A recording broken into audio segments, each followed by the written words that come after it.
Hi everybody, it's Brittany. Welcome back to my kitchen. So today this is going to be a very special video. This is, I'm actually entering a contest for Tasty Memories, Jen's page. Go check her out if you haven't seen her. She's great. She's awesome.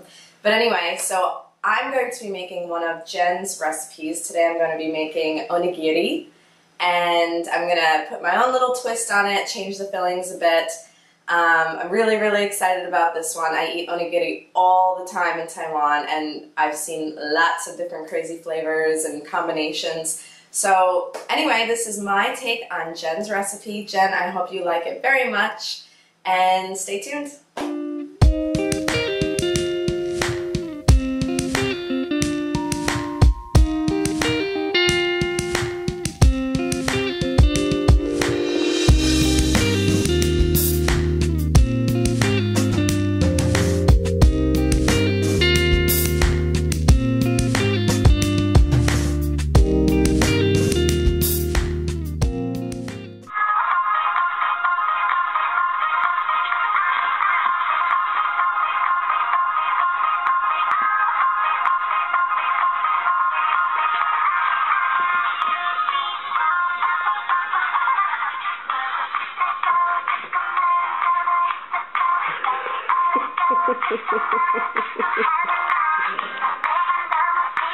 Okay, so let's make the first filling, the salmon filling.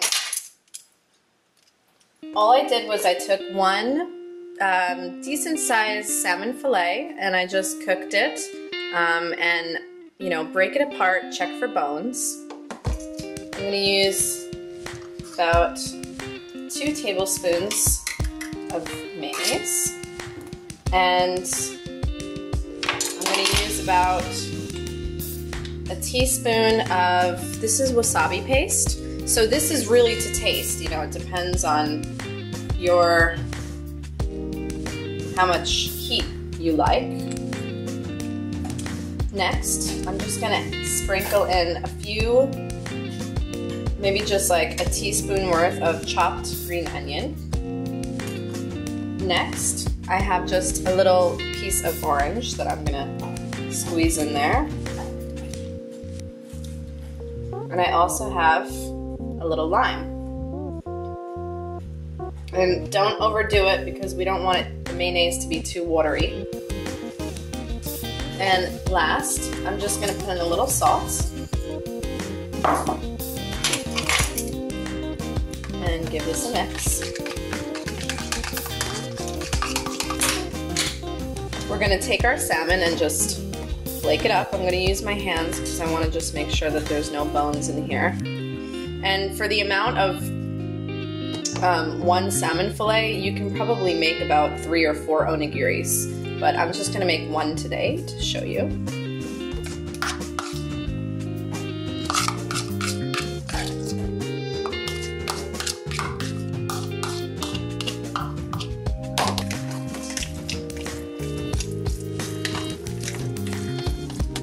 Okay, and filling number 1 is ready to go. Okay, for my next filling, I have 1 egg that's been hard boiled, and I just chopped it up. And I'm going to take about a tablespoon of mayonnaise. You don't really need a lot of mayonnaise for this, it's more of a binder. And this is 1 small scallion that's been diced, and 2 slices of bacon that's been cooked and broken into pieces. And I'm going to add some salt and pepper.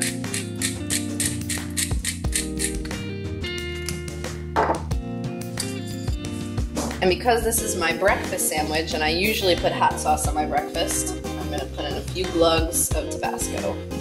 Totally optional.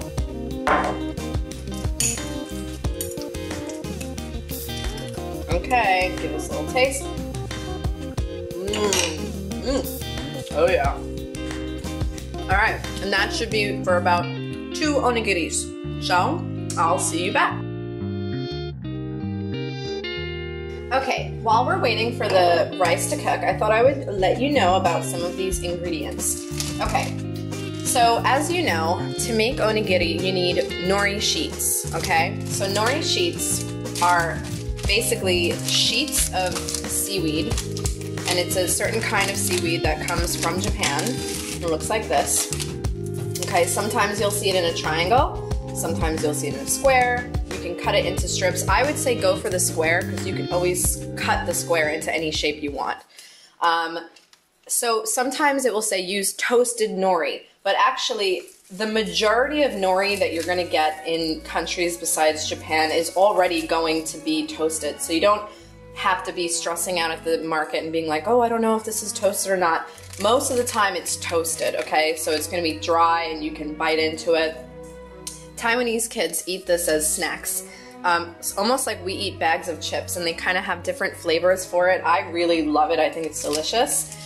Now let's talk about sushi rice or Japanese rice. All this is Japanese rice. What Japanese rice is it's a very short grain rice, okay? So, you know, kind of like a Boreo, but it's not the same thing. So I'll try to let you see what it looks like. Do you see how it's a very round, very short grain shape? That's what you're looking for. You can't use just regular, you know, plain old white rice for this. You need to look specifically for Japanese rice or sushi rice. Because when it cooks, it's gonna be sticky enough to shape into the onigiri or make sushi with it. If you don't use this kind of rice, Japanese rice, it's not gonna stick together in the same kind of way. It's like, what's the difference between Japanese rice and sushi rice? Well, it's kind of the same thing. But sushi rice, sometimes, to make sushi, they add vinegar and sugar and salt to the sushi, and it gives it a certain kind of flavor. We're not gonna do that today. We're not looking to flavor the Japanese rice or anything. But they're calling it sushi rice because this is what you would use to make sushi rice. Next, this, I don't know what this is called in English, but I see it everywhere in Taiwan and I love it. And I know that when I go to Hokkaido, I'm gonna probably see it everywhere as well. This is like a little seasoning mixture that's very popular in Japan, and they have different kinds. So some are spicy, some aren't. This one is not spicy. They said that there's a little bit of wasabi in here, but it's mostly just like seaweed, salt, sesame, like black sesame seeds, some dried green onions. And you basically sprinkle this on top of your Japanese meals when you cook them. Or, in my case, I'm going to be putting it on my onigiri. So you can look for something that looks similar to this, okay? And just look for the pictures, but I'm sure if you're in the States or Canada or, you know, Western countries, you'll be able to, you know, obviously be able to read it. So I hope that, I don't know, I hope that helps if anyone was curious about the specifics of making it. So I will see you back. My rice is finished. It's nice and sticky. Do you see that? Nice and sticky, perfectly cooked. And I'm gonna let this cool before forming the onigiri, because if you don't let it cool, it's gonna really, really, really burn your hands. All right, so I think the first one I'm going to make is going to be the salmon. All right, so here we go. I have a little workstation mise en place set up. Got my rice over there, salt, water, got salmon, I got bacon and egg, same way that Jen did, all ready to go here. I got my little Japanese mixture of deliciousness, and I have my seaweed shapes. I'm gonna do 2 different shapes for you. All right, so I'm gonna take a handful here. Ooh, it's sticky. Okay, already I fudged up. I'm supposed to wet my hands, so I'm gonna do that. And then you take a little salt, right? You rub some salt on that bad boy. Okay. So I'm gonna make a well, just the way Jen taught me. I feel like I don't have enough rice. Go for the salmon. Just a little, right? Not too much. I kind of have the tendency to overdo it, so hopefully that's not too much. And then I'm gonna take more rice and put it, oh, let's see, I think I flinched up. Over the salmon. Okay, wait, I'm almost there. I can do it, I can do it. Okay, and press, press, press. I'm gonna make a ball first, because this makes me feel safe, because I can make a ball.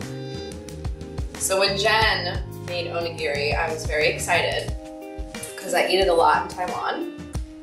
And this is my version of her salmon one, if you haven't noticed. I just changed the flavors a little bit, but pretty much kept it the same. And I'm gonna toy around with the shape, because I think that's fun.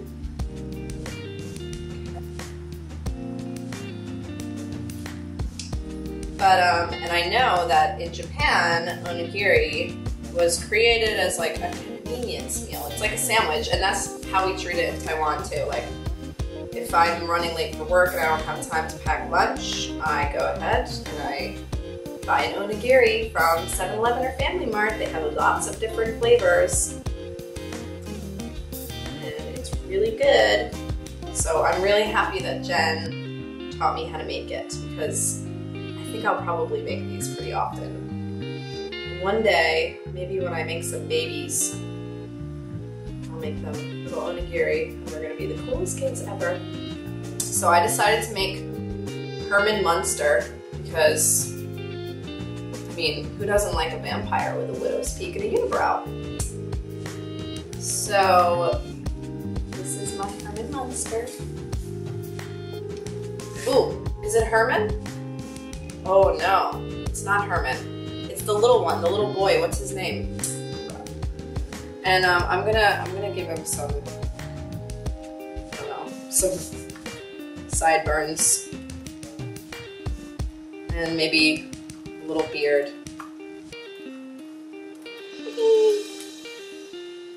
Ta-da! It's not Herman. What's his name? All right, someone help me out here. The Munsters. What's the little guy's name with the widow's peak? All right, so here's my first onigiri. I'm pretty excited about it. Okay, now for the next onigiri. I thought of the name of the little boy. It's Eddie Munster, while I was gone, and then I realized that I don't know if they're vampires. Are they vampires? I'm not even sure. So I was just, I don't know, saying the wrong name and saying something that they're actually not. But I did used to watch that show when I was little, so I really should know these things, but I don't know. So I just cut this into a smaller square / rectangle. So I'm making a well.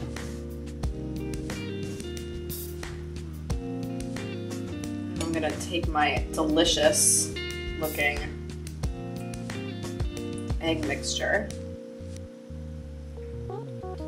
put it on the top. And if you see some peeking out of the sides like this, just take a little bit more rice and you can cover it like that. Okay, and then firmly but also gently at the same time, if that makes any sense. You can just sort of push, push, push. I don't know if that's right. Oh, this is fun. But it's really a lot of fun. Actually, this would be so fun to do with kids. I kind of want to do this with my students really badly. You know what? Mine's sort of like a teepee. Mine's gonna be like a teepee house. Yeah, okay. So now, let's see here. Okay. I need practice, all right, folks? And then you just sort of fold it and fold it. All right, that actually, you know what? That's kind of how it looks in Taiwan. I just need to get used to the shape. Jen did it so much better. But that's okay, because I am ready to eat and I'm really excited about this. So let me get washed up and then I'll be back.